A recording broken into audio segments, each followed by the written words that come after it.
दोस्तों, आप सभी का मैथ ऑफ खावा में हार्दिक स्वागत है।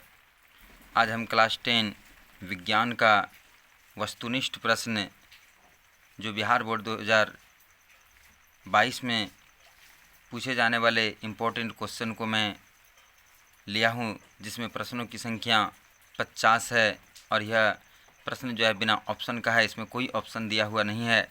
यदि आप अच्छा से पढ़े होंगे बुक को तो आप हमारे क्वेश्चन का जवाब दे पाएंगे, अन्यथा जवाब नहीं दे पाएंगे। हम प्रत्येक क्वेश्चन में कुछ समय देंगे और आप उतने ही समय में क्वेश्चन का आंसर बना के रखें और फिर हमारे कमेंट में भेजें कि हम कितना क्वेश्चन का हल सही कर पाए। तो अब हम शुरू करते हैं। हमारा पहला क्वेश्चन है, एक उत्तल दर्पण की फोकस दूरी 20 सेंटीमीटर है, इसकी वक्रता त्रिज्या क्या होगी। यानी एक उत्तल दर्पण है जिसकी फोकस दूरी f 20 सेंटीमीटर दिया हुआ है, तो इसकी वक्रता त्रिज्या यानी r निकालने के लिए कह रहा है। आप लोगों को मैं समय देता हूं, आप लोग इतने समय में r कितना होगा अपने नोटबुक लेके कॉपी में लिखें।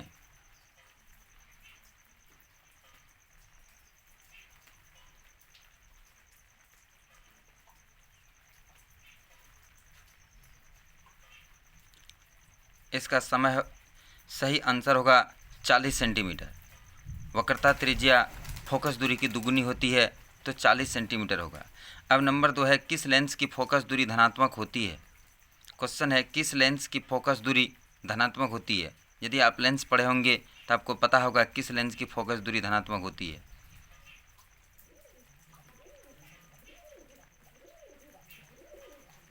इसका सही उत्तर होगा उत्तल लेंस। अब नंबर 3 है, किस लेंस में केवल काल्पनिक प्रतिबिंब ही बनता है। यानी एक ऐसे लेंस का नाम बताना है जिसमें सिर्फ काल्पनिक प्रतिबिंब ही बनता है। तो किस लेंस में केवल काल्पनिक प्रतिबिंब बनता है।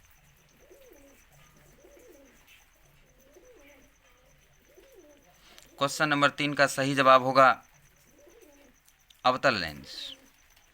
अब नंबर 4 है, किस दर्पण को अभिसारी दर्पण कहते हैं। अपसारी, किस दर्पण को अपसारी दर्पण कहते हैं।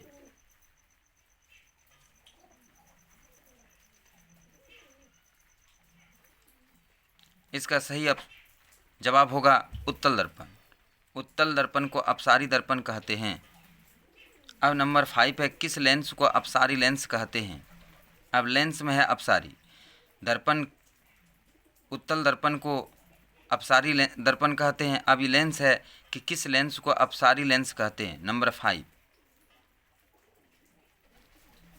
इसका सही जवाब है अवतल लेंस।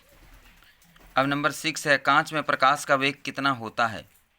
हम पढ़ा चुके हैं कांच में प्रकाश का वेग कितना होता है।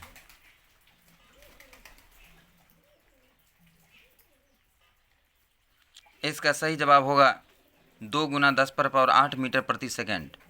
2 गुना 10⁻8 मीटर प्रति सेकेंड। क्वेश्चन नंबर 7 है, लेंस की सभी दूरियां कहाँ से मापी जाती है। लेंस की सभी दूरियां कहाँ से मापी जाती है।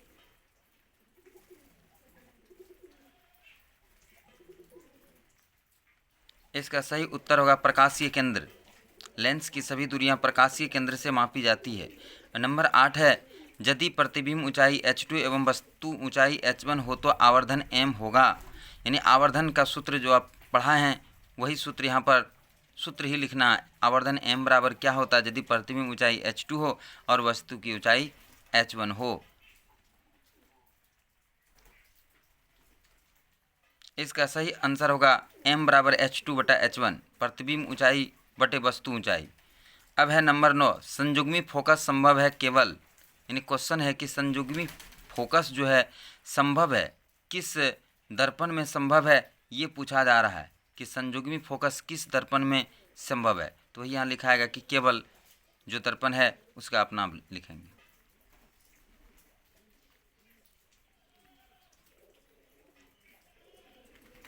अब इसका सही आंसर होगा अवतल दर्पण। नंबर 10 है, उत्तल दर्पण में बना प्रतिबिंब हमेशा होता है। उत्तल दर्पण में बना प्रतिबिंब हमेशा होता है। ये बताना है कि कैसा प्रतिबिंब होता है, काल्पनिक होता है, वास्तविक होता है बड़ा होता है, छोटा होता है, ये बताना है।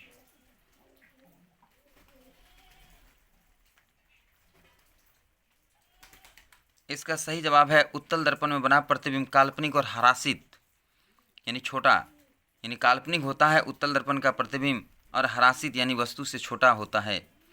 अब है नंबर 11, अवतल दर्पण की वक्रता त्रिज्या r होती है।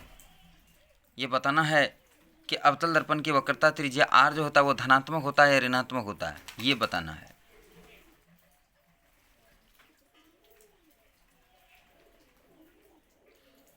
इसका सही जवाब होगा अवतल दर्पण की वक्रता त्रिज्या r ऋणात्मक होती है। अब है नंबर 12, यदि प्रतिबिंब प्रधान अक्ष के नीचे बनता है तो प्रतिबिंब ऊंचाई डॉट डॉट डॉट होती है। खाली जगहों को भरना है। यदि प्रतिबिंब प्रधान अक्ष के नीचे बनता है तो प्रतिबिंब ऊंचाई डॉट डॉट डॉट यानी खाली जगह होती है। तब यहाँ पर इसका सही ऑप्शन, सही आंसर क्या होगा आप लोग ढूंढिए।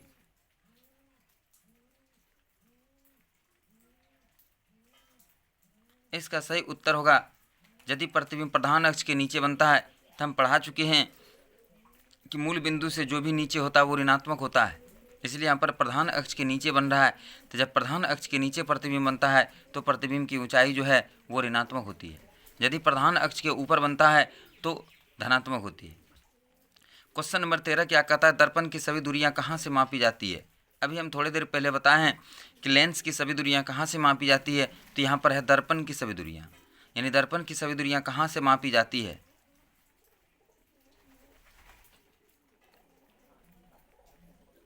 सही ऑप्शन होगा, सही उत्तर होगा इसका ध्रुव। दर्पण की सभी दूरियां ध्रुव से मापी जाती है और लेंस की सभी दूरियां प्रकाशीय केंद्र से मापी जाती है। अब अगला क्वेश्चन 14 नंबर है, दर्पण सूत्र डॉट डॉट है, यानी दर्पण सूत्र को लिखना है। यहाँ पर आप यदि पढ़े होंगे तो दर्पण सूत्र आपको पता होगा कि दर्पण सूत्र क्या होता है।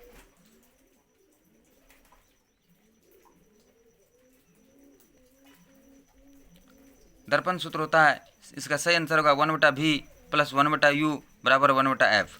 1/v + 1/u = 1/f।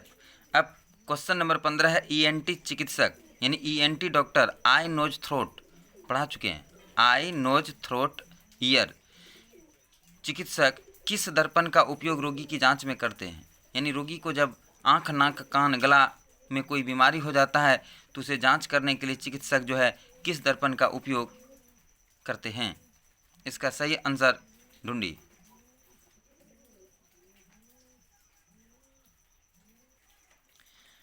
ENT doctor किस दर्पण का उपयोग करता है, तो इसका सही आंसर होगा अवतल दर्पण। चूँकि अवतल दर्पण में प्रतिबिंब जो है वस्तु से बड़ा बनता है, इसलिए नाक, आँख, कान, गला ये सांकरा जगह होता है। इसमें अवतल दर्पण से देखने के बाद छोटा भी कोई वस्तु होता है, छोटा भी फुंसी, फोड़े, घाव या कोई भी चीज़ होता है तो उसका प्रतिबिंब जो है बड़ा बनता है और डॉक्टर जो है उसे आसानी से देख लेते हैं। अब नंबर 16 है कि किस दर्पण में वास्तविक प्रतिबिंब नहीं बनता है। किस दर्पण में वास्तविक प्रतिबिंब नहीं बनता, यानी सिर्फ उसमें काल्पनिक ही बनता है, वास्तविक नहीं बनता है। 16 नंबर।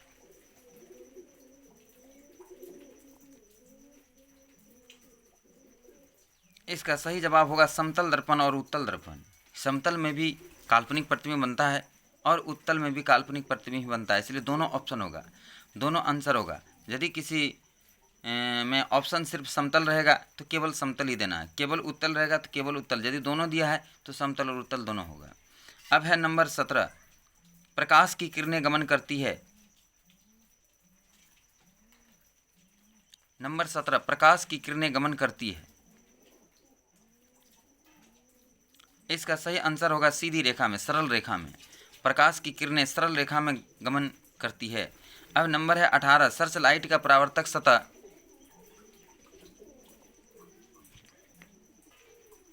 नंबर है 18, सर्च लाइट का परावर्तक सतह किस दर्पण का होता है। यानी सर्च लाइट जो होता है उसका परावर्तक सतह किस दर्पण का होता है। आप याद करें कि अवतल दर्पण और उत्तल दर्पण का उपयोग जो लिखाए थे उसी में लिखाए थे सर्च लाइट का परावर्तक सतह किस दर्पण का होता है।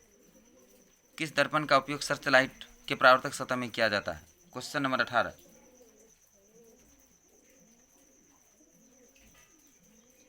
इसका सही जवाब होगा अवतल दर्पण। अवतल दर्पण का उपयोग सर्च लाइट के परावर्तक सतह में किया जाता है। अब है 19 नंबर, मोटरसाइकिल के चालक के सामने कौन सा दर्पण लगा रहता है? मोटरसाइकिल के चालक के सामने कौन सा दर्पण लगा रहता है? यह है क्वेश्चन नंबर 19। तो आप लोगों को पता होगा मोटरसाइकिल के चालक के सामने उत्तल दर्पण लगा रहता है, क्योंकि उसमें वस्तु का प्रतिबिंब जो है छोटा बनता है, इसलिए उत्तल दर्पण का उपयोग मोटरसाइकिल के चालक के सामने लगाया जाता है। अब है 20 नंबर क्वेश्चन, वह कौन सा दर्पण है जो किसी वस्तु का प्रतिबिंब हमेशा काल्पनिक, सीधा एवं छोटा बनाता है?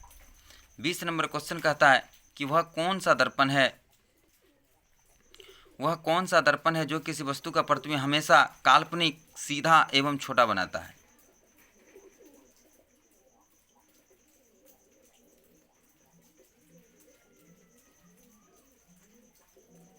सही ऑप्शन होगा उत्तल दर्पण।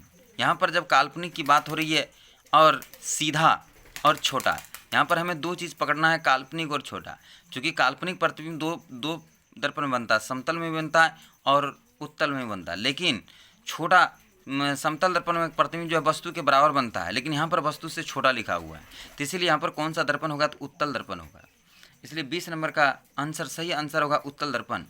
अब है 21 नंबर, अवतल दर्पण में ध्रुव को वक्रता केंद्र पर अवतल दर्पण में वस्तु को वक्रता केंद्र पर रखने पर प्रतिबिंब कहाँ बनता है? अब जैसे है ये अवतल दर्पण में वस्तु को वक्रता केंद्र पर रखा जाता है, तो उसका प्रतिबिंब कहाँ बनता है, ये पूछा जा रहा है।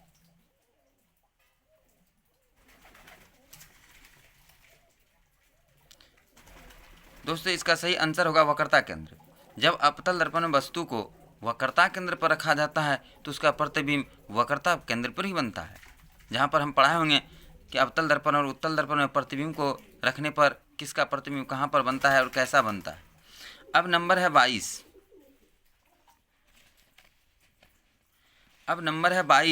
कौन सा दर्पण विस्तृत दृष्टि क्षेत्र बनाता है, यानी बहुत बड़ा क्षेत्र बनाता है? ये कौन सा दर्पण है?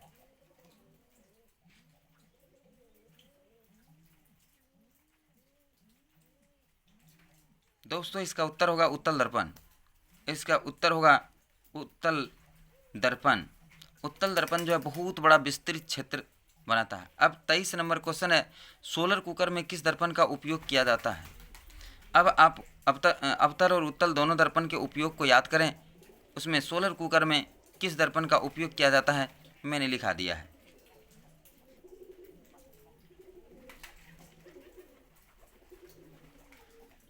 इसका सही उत्तर होगा अवतल दर्पण।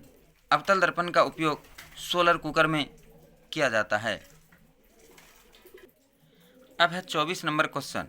24 नंबर क्वेश्चन क्या कहता है कि समतल दर्पण में आवर्धन m का मान कितना होता है, यानी समतल दर्पण का आवर्धन कितना होता है?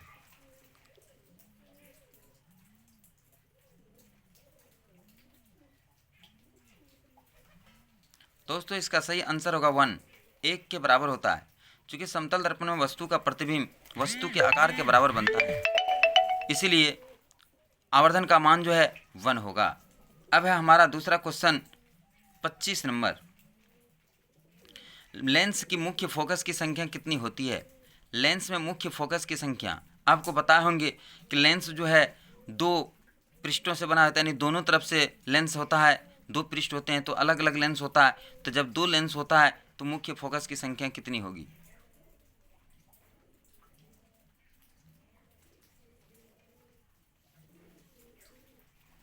इसका सही आंसर होगा 2। जब दोनों पृष्ठ जो है 2 लेंसों से बना हुआ होता है तो मुख्य फोकस की संख्या भी 2 होगी। अब नंबर है 26, लोहे पर जंग लगने की क्रिया को क्या कहते हैं? क्वेश्चन नंबर 26, लोहे पर जंग लगने की क्रिया को क्या कहते हैं?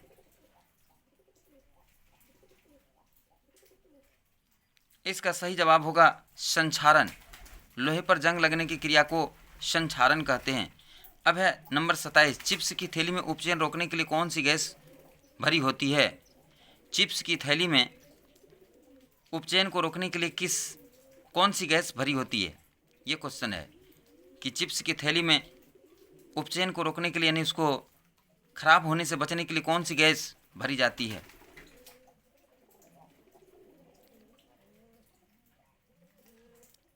इसका सही जवाब होगा नाइट्रोजन। नाइट्रोजन गैस भरी रहती है। अब क्वेश्चन नंबर 28 है कि चांदी के संक्षारण के फलस्वरूप उस पर किस रंग की परत बनती है। यानी चांदी में जब संक्षारण होता है तो उसमें एक रंग आ जाता है जिससे कि वो भद्दा देखने में लगता है, खराब देखने में लगने लगता है। तो वो कौन सा रंग होता है, किस रंग की परत जम जाती है, ये क्वेश्चन पूछा गया है।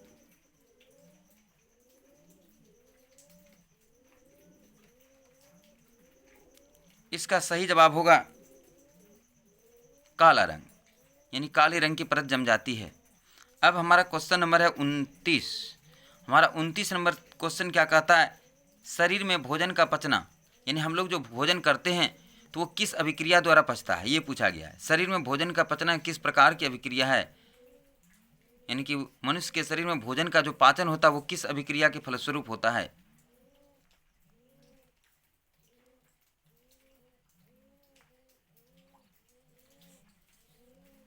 इसका सही जवाब है ऑक्सीकरण। कौन सा, ऑक्सीकरण अभिक्रिया। अब है नंबर 30, रासायनिक अभिक्रिया में भाग लेने वाले पदार्थ को क्या कहते हैं। रासायनिक अभिक्रिया में कुछ पदार्थ जो है भाग लेते हैं और भाग लेने के बाद एक नए पदार्थ का निर्माण, एक या एक से अधिक नए पदार्थ का निर्माण भी करते हैं। तो वैसे दो पदार्थ जो अभिक्रिया में, दो या दो से अधिक पदार्थ जो अभिक्रिया में, रासायनिक अभिक्रिया में भाग लेते हैं उसको क्या कहते हैं हम लोग।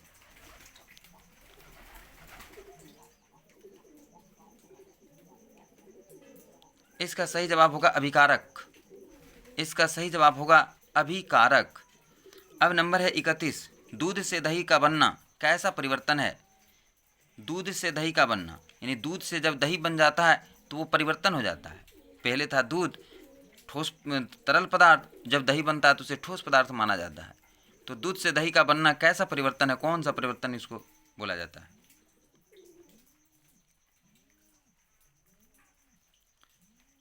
इसका सही जवाब होगा रासायनिक परिवर्तन, यानी वैसा परिवर्तन जिसको यानी पुनः वापस करने के बाद नहीं हो पाए। जैसे लकड़ी का जलना, अब लकड़ी को जला देंगे तो राख प्राप्त होगा, लेकिन राख से आप लकड़ी फिर पुनः नहीं बना सकते हैं। उसी प्रकार दूध से दही का बनना, दूध से दही जब बन जाता है तब दही से पुनः दूध नहीं बना सकते हैं। तो ऐसे परिवर्तन को हम लोग रासायनिक परिवर्तन कहते हैं। जो पीछे यानी कि उसको घुमाने पर उल्टा जो नहीं बने उसे रासायनिक परिवर्तन कहा जाता है। अब है श्वसन। श्वसन किस प्रकार की रासायनिक अभिक्रिया है।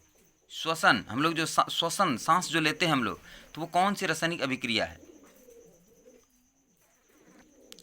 श्वसन किस प्रकार की रासायनिक अभिक्रिया है।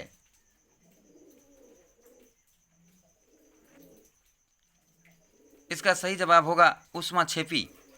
इसमें ऊष्मा जो है निकलता है। जब हम लोग श्वसन की क्रिया करते हैं, सांस लेते हैं, तो इससे ऊष्मा निकलता है, ऊष्मा का अवशोषण नहीं होता है। अब है नंबर 33, जब मैग्नीशियम के फीता को जलाया जाता है तो उत्पन्न आग की लो होती है। यानी मैग्नीशियम रिबन को जब जलाया जाता है तो उससे जो लो निकलता है, आग का लो जो निकलता है, वो किस कलर का होता है और कैसा होता है।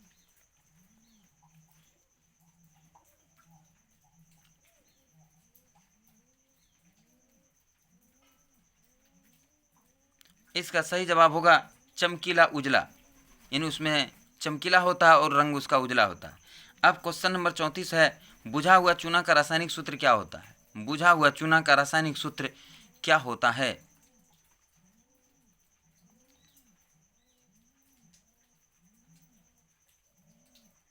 दोस्तों इसका सही उत्तर होगा CaOH का होल 2, कैल्शियम हाइड्रोक्साइड, CaOH का होल 2, ये इसका आंसर, सही आंसर होगा। अब है 34 नंबर तो हो गया। 35 नंबर है, जब दो या दो से अधिक पदार्थ मिलकर एक नए पदार्थ को बनाता है तो उसे क्या कहते हैं। यानी जब दो या दो से अधिक पदार्थ मिलकर एक नए पदार्थ का निर्माण करता है यानी बनाता है, तो उस अभिक्रिया को हम लोग कौन सा अभिक्रिया कहते हैं।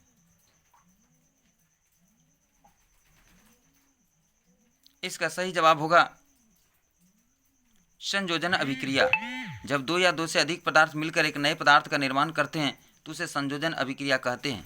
और जब एक पदार्थ टूटकर दो या दो से अधिक नए पदार्थ का निर्माण करते हैं तो उसे वियोजन अभिक्रिया हम लोग कहते हैं। अब है नंबर 36, संगमरमर का रासायनिक सूत्र क्या होता है। हमारा 36 नंबर क्वेश्चन कह रहा है कि संगमरमर का रासायनिक सूत्र क्या होता है। तो इसका सही जवाब आप लोग ढूंढें।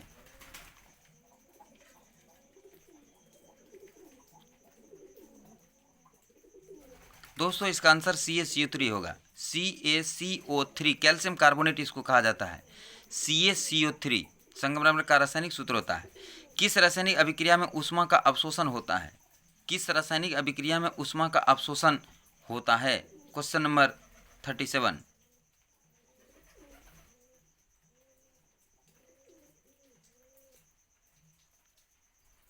दोस्तों इसका सही जवाब होगा ऊष्माशोषी। वैसी रासायनिक अभिक्रिया, इसका डिफिनेशन आप लोगों को याद होना चाहिए। वैसी रासायनिक अभिक्रिया जिसमें ऊष्मा का अवशोषण होता है उसे ऊष्माशोषी अभिक्रिया कहते हैं। ऊष्माक्षेपी अभिक्रिया, वैसी रासायनिक अभिक्रिया जिसमें ऊष्मा का निर्माण होता है यानी ऊष्मा निकलता है उसे ऊष्माक्षेपी कहते हैं। यहाँ पर लिखा है कि ऊष्मा का अवशोषण हो रहा है, ऊष्मा का अवशोषण होता है तो ये ऊष्माशोषी अभिक्रिया है। अब है 38 नंबर, रासायनिक अभिक्रिया के फलस्वरूप बने पदार्थ को क्या कहते हैं? अभी हम तुरंत बताएं, रासायनिक अभिक्रिया के फलस्वरूप बने पदार्थ को क्या कहते हैं? सही आंसर आप लोग खोजिए।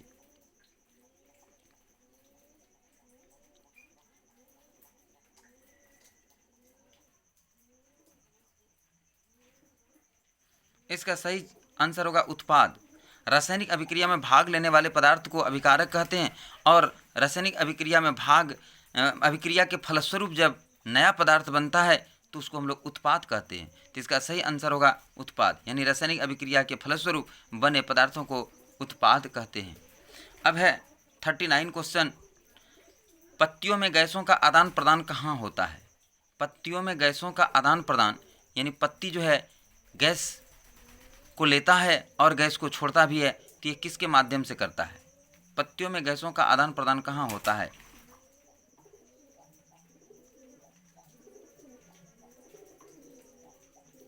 इसका सही जवाब होगा रंध्र, यानी उसमें पत्तियों में नन्हे नन्हे छिद्र होते हैं जिसे हम लोग रंध्र कहते हैं। उसी के माध्यम से पेड़ पौधे जो है अपने गैसों का आदान प्रदान कर पाते हैं। अब नंबर 40 नंबर 40वां क्वेश्चन है, अमीबा अपना भोजन किस चीज़ से पकड़ता है? यानी अमीबा के पास वो कौन सा अंग है जिससे वो अपने भोजन को पकड़ कर खाता है?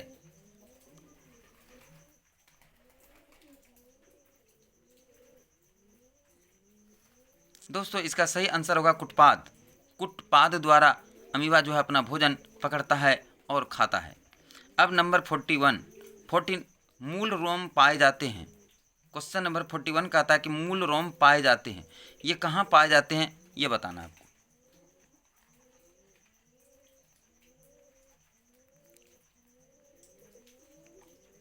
दोस्तों इसका सही आंसर होगा जड़ों में, यानी जड़ का जो अग्रभाग होता है, अगला भाग जो होता है उसी को हम लोग मूल रोम कहते हैं। इसी के माध्यम से पेड़ पौधे जो है जल का अवशोषण करके संपूर्ण पेड़ पौधों में फैलाता है। अब है नंबर 42, प्रकाश संश्लेषण होता है। प्रकाश संश्लेषण की क्रिया जो होती है वो किस चीज़ में होती है, ये क्वेश्चन पूछा गया है।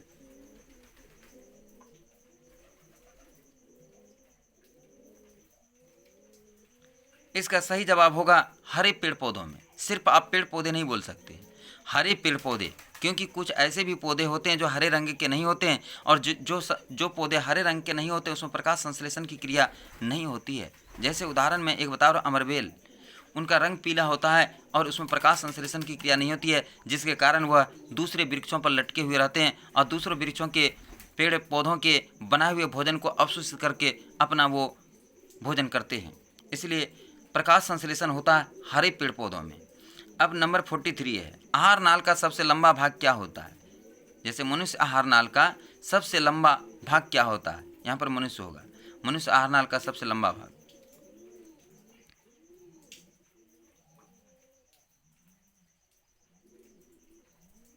दोस्तों इसका सही आंसर होगा छोटी आंत।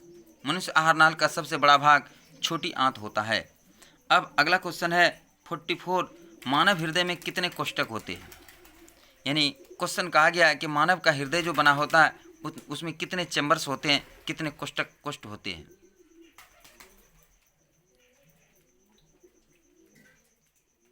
दोस्तों इसका सही जवाब होगा 4, बायां निलय, दायां निलय, बाएं अलिंद, दाएं अलिंद। इस प्रकार से 4 कोष्ठक मनुष्य के हृदय में पाए जाते हैं।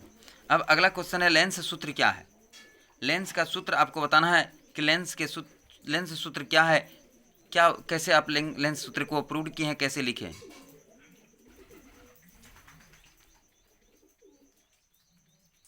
इसका सही जवाब होगा 1/v माइनस 1/u बराबर 1/f।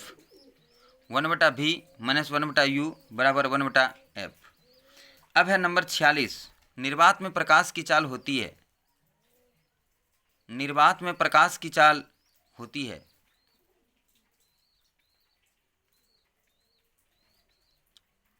हवा में भी आप बता सकते हैं, जो हवा होता है वही निर्वात होता है। हवा में प्रकाश की चाल आप लिखे होंगे। इसका सही जवाब होगा 3 × 10⁸ मीटर प्रति सेकंड। निर्वात में प्रकाश की चाल 3 × 10⁸ मीटर प्रति सेकंड होगा सही आंसर। अब है नंबर 47, जब प्रकाश सघन माध्यम से विरल माध्यम में प्रवेश करती है। जब प्रकाश सघन माध्यम से विरल माध्यम में प्रवेश करती है तो किरणें अविलंब से मुड़ती है। अब ये बताना है कि जब प्रकाश सघन माध्यम से विरल माध्यम में प्रवेश करती है तो किरण अविलंब से दूर मुड़ती है या नज़दीक मुड़ती है, यही बताना है।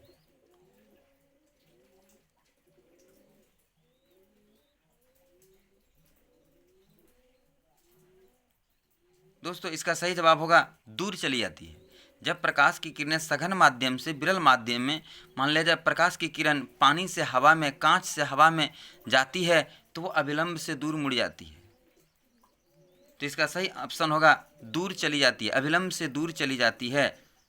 अब है 48 नंबर, सरल सूक्ष्मदर्शी में किस लेंस का उपयोग किया जाता है। सूक्ष्मदर्शी जिसे हम लोग माइक्रोस्कोप भी कहते हैं, उसमें किस लेंस का उपयोग किया जाता है।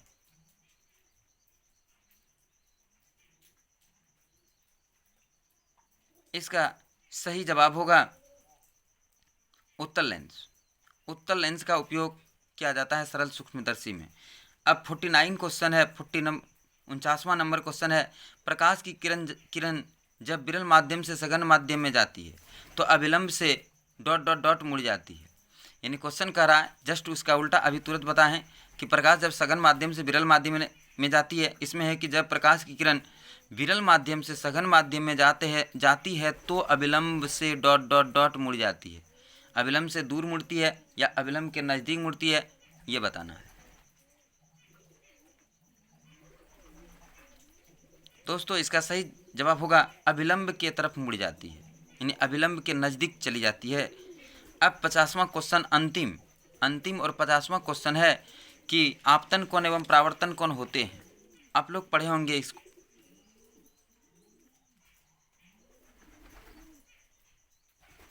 दोस्तों इसका सही जवाब होगा आपतन कोण एवं परावर्तन कोण बराबर होते हैं। आपतन कोण और परावर्तन कोण बराबर होते हैं, ये परावर्तन के नियम में आपने पढ़ा है। दोस्तों अब यहीं पर हमारा क्वेश्चन जो है 50 क्वेश्चन हम बनाए थे, 50 क्वेश्चन यहीं पर समाप्त होता है। अब आप लोगों को एक बार पूरा आंसर दिखा देता हूं, आप लोग आंसर को मिलान कर लीजिए। मैं पढ़ के भी बता देता हूं।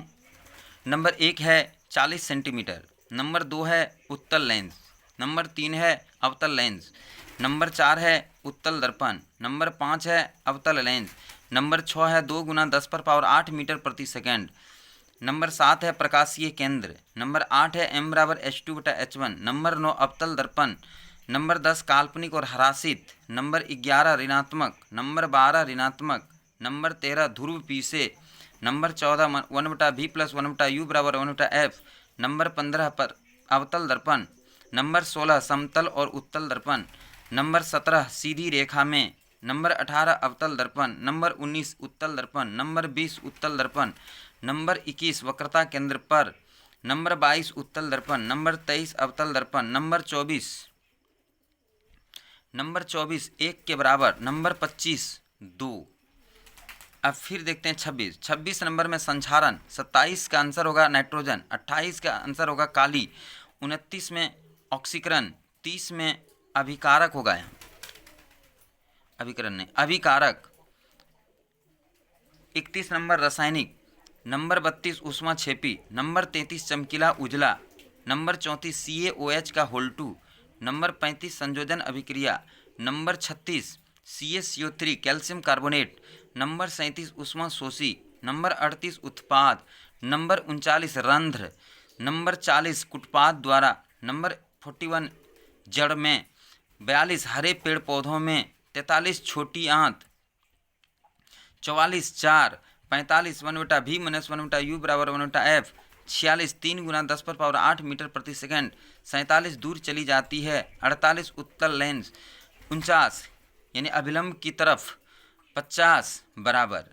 तो दोस्तों ये हमारा 50 क्वेश्चन का सही आंसर भी हमने आप लोगों को दिखा दिया।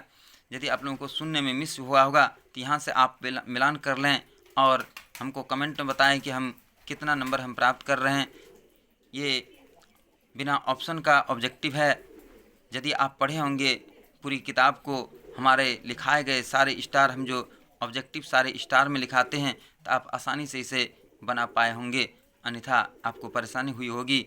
और इसी के साथ मैं अपना वक्तव्य को समाप्त करता हूं और आशा करता हूं कि आप लोग को इससे काफ़ी लाभ मिला होगा। जय हिंद, जय भारत।